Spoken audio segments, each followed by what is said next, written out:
के ठीक कुछ दिनों पहले पाकिस्तान में जाकिर नाइक जैसे एक शख्स को as a state guest invite करना, जो इंडिया की नजरों में ही इज अ वांटेड पर्सन। मैं दो तीन पॉइंट जस्ट क्विकली कर दूं, जी। क्योंकि इसके पहले भी आपने जो बातें रखी थी, देखिए एक ये है कि पीस डिविडेंड का होना लोगों की तरफ से अलग होता है, पॉलिटिकल हुक्मरानों के लिए होना अलग बात है।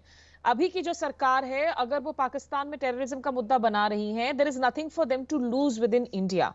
इंडिया में जो सेंटिमेंट्स हैं, महाराष्ट्र के लोग पाकिस्तान को अभी भी शायद एक मुंबई हमलों के नैरेटिव से सोचेंगे, लेकिन पंजाब हरियाणा के लोग अलग इमोशनल कल्चरल सेंटिमेंट से सोचेंगे। पठानकोट एयरबेस में अटैक के बाद आपको याद हो कि सुषमा स्वराज जब सरताज अजीज से मिली थी पोखरा में, तब उन्होंने अनाउंस किया था, जो इंडिया में जिसपे बहुत ज्यादा क्रिटिसिज्म हुई थी गवर्नमेंट की, कि आपने पहली दफा ऐसा है कि आपने एक ज्वाइंट कमीशन बनाया, कहा कि आईएसआई के ऑफिशियल एक इंडियन एयरफोर्स बेस के अंदर आ सकेंगे, उसको लेकर सरकार की कॉन्डेमनेशन हुई थी। तीसरी बात है, देखिए म्यूचुअल सेंसिटिविटीज की बात होती है। एससीओ के ठीक कुछ दिनों पहले पाकिस्तान में जाकिर नाइक जैसे एक शख्स को as a state guest invite करना, जो इंडिया की नजरों में ही is a wanted person.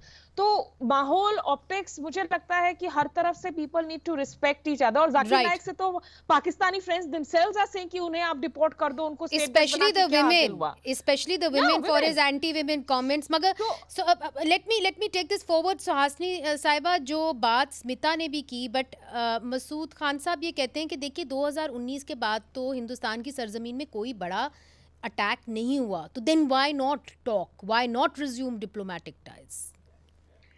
Firstly, I think this kind of one-upmanship is the problem between India and Pakistan always.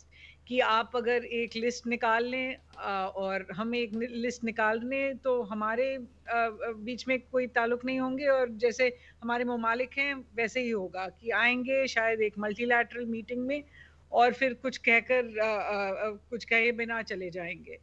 I think one has to see कि माहौल क्या है, और आज के तारीख में ऐसा माहौल नहीं दिखता है भारत में या पाकिस्तान में। आई विल से दैट जहाँ पे टॉक्स के लिहाज से कोई बड़ा मतलब कोई बड़ी गुंजाइश है।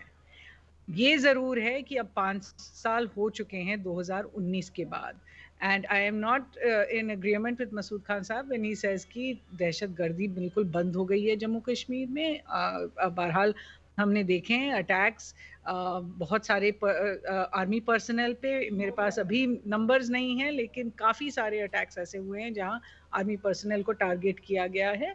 तो दहशतगर्दी है, सिक्योरिटी सिचुएशन है। आई थिंक यहाँ मतलब उसका अगर रिस्पॉन्स है कि यहाँ पर भी होता है और वहाँ पर भी होता है, आई डोंट थिंक उससे कोई मसला हल होने वाला है।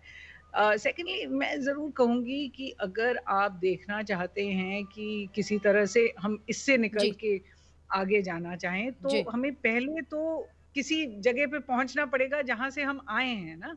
राइट। अगर 2019 के बाद कोई भी ऐसे लिंक्स नहीं है जी। भारत और पाकिस्तान के बीच में, हाई कमिश्नर्स जी। भी नहीं है जी। दोनों हाई कमिशन, जी। रेल लिंक नहीं है, रोड जी। लिंक नहीं है, ट्रेड बिल्कुल जी। नहीं है, और trade as I said right. Trade तो actually was getting better. Right.